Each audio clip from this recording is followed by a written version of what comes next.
ఇప్పుడే జీ5 app download చేయండి. చూడండి మీ ఫేవరెట్ టీవీ షోస్ ఎప్పుడైనా ఎక్కడైనా. డజన్ దోశలైనా తింటుంది. నువ్వు అర డజన్ తినకపోతే ఎలా? ఇప్పటికే లావైపోతున్నానని మా ఫ్రెండ్స్ అందరూ ఆట పట్టిస్తున్నారు. అలా బొందా. ఆడపిల్ల బొద్దుగా ఉంటేనే అందం.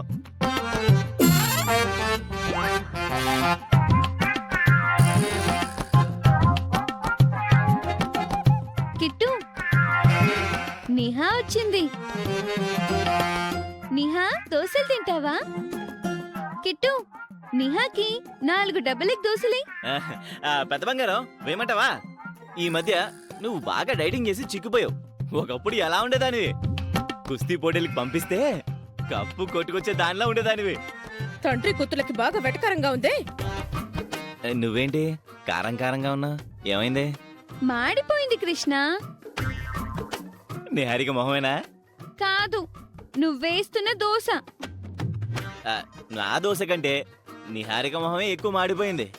ఏమైంది అర్థం కావడం లేదు. నిహా, వేడి వేడి దోశలంటే నాకు చాలా ఇష్టం. నువ్వు కూడా తిను. నీకు వేడివేడి దోశలు కావాలి అంతేగా? నేను వేసి పెడతాను, నువ్వు జరుగు. చిన్న బంగారం, నేను చెప్పానా ఈ మధ్య నిహారికకు నీ మీద ప్రేమ ఎక్కువ అవుతుందని? అవునవును, నేను కూడా గమనిస్తున్నాను.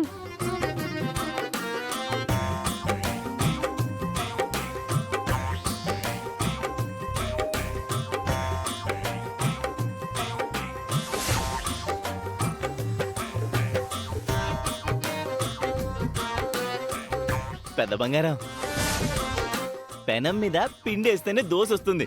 అట్ల కాడ పెడితే ఏమొస్తుంది? అప్పుడప్పుడు వంటగదిలోకి వస్తేనే కదా ఇలాంటి విషయాలు తెలిసేది.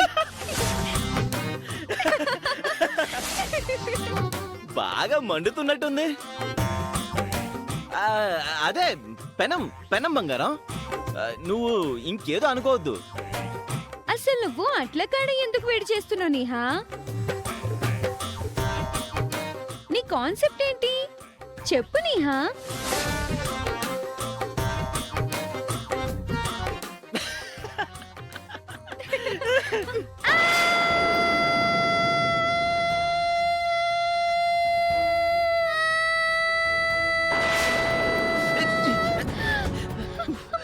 వస్తే మెంటల్, ఏమైందే నీకు? ఎందుకలా చేసావు? పిట్ట చెయ్యి ఎలా కాలిందో చూడు. ఎవరి మీద కోపం శౌరి మీద ఎందుకు చూపిస్తున్నావు? ఇంట్లో ఏం జరుగుతుందో మీ ఇద్దరికి ఏమైనా అర్థమవుతుందా? జరిగేవి చూస్తుంటే దీని చెయ్యి కంటే ఎక్కువ మండుతుంది నాకు. కృష్ణ, మంట. తగ్గిపోతుంది నాన్న.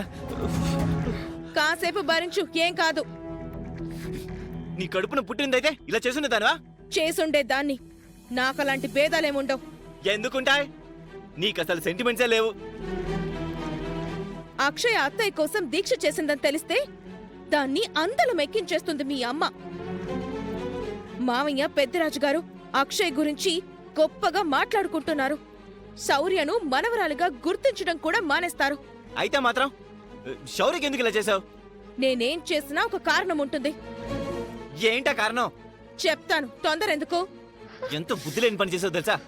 దీనికెప్పుడు తిండిగోలే. అక్షయ్లా మంచి పేరు తెచ్చుకోవాలని ఉండదు.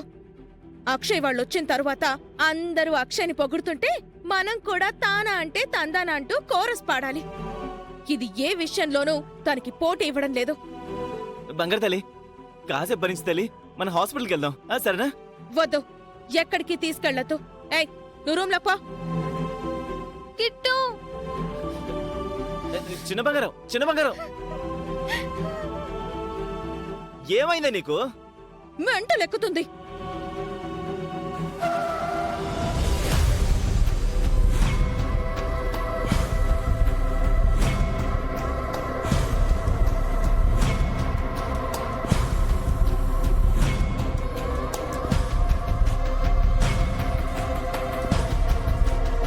ఈ రోజు నుంచి ఈ ఇంట్లో నీ స్థానం ఎలా ఉండబోతుందో చూడు. మా అత్తయ్య 10 ఊళ్ళకు దేవత. ఇప్పుడు నువ్వు మా అత్తయ్య దృష్టిలో దేవతవైపోతావు.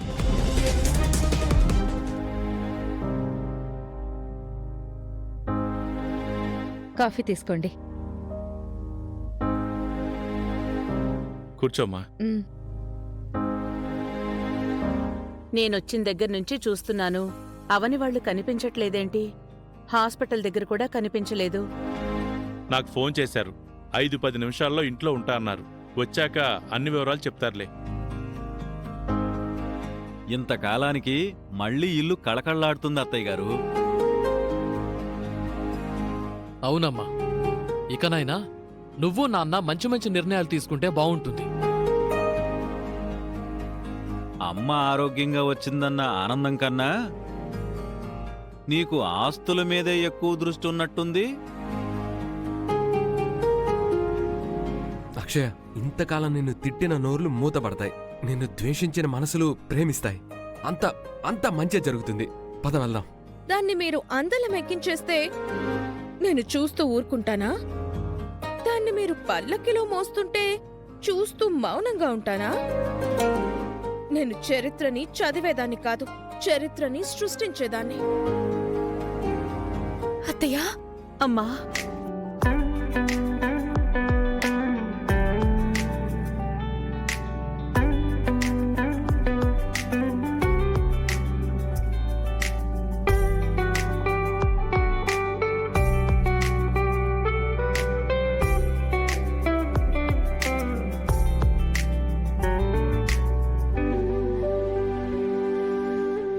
నీ గురించే చూస్తున్నాను. నా అదృష్టం కొద్దీ ప్రాణగండం నుంచి బయటపడ్డాను. ఈరోజు మళ్ళీ మీ అందరితో కలిసి ఉండడం నాకెంతో ఆనందంగా ఉంది. మీరు ప్రాణగండ నుంచి బయటపడ్డానికి కారణమెవరో తెలుసా అత్తయ్య? ఇంకెవరు?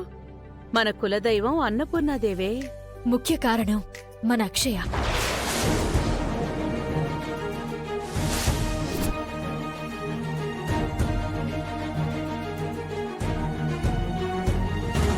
ఏంటి? అవునత్తయ్య, మీ ఆరోగ్యం దృష్టిలో పెట్టుకుని మీ ప్రాణం నిలబడాలని అక్షయ భవానీ దీక్ష తీసుకుంది.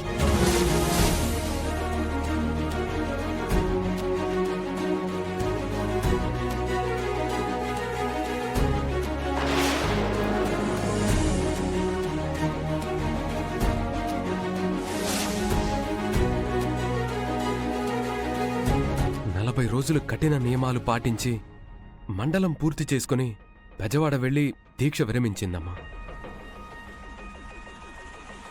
బెజవాడ కనకదుర్గమ్మ దగ్గరికి వెళ్తున్నప్పుడు అక్షయకు విఘ్నాలు ఎదురైనా వాటిని దాటింది. ఈ విషయం నాతో చెప్పారు వేద. ముందే చెప్పుండేవాణ్ణి. వీళ్ళొచ్చిన తర్వాత నీకు తెలిస్తే బావుంటుందనేసి నేను చెప్పలేదు. అక్షయ ఎంత మంచిదో ఎప్పటికైనా అర్థమైందా అత్తయ్య గారు? అక్షయ, ఇలా రామ్మా.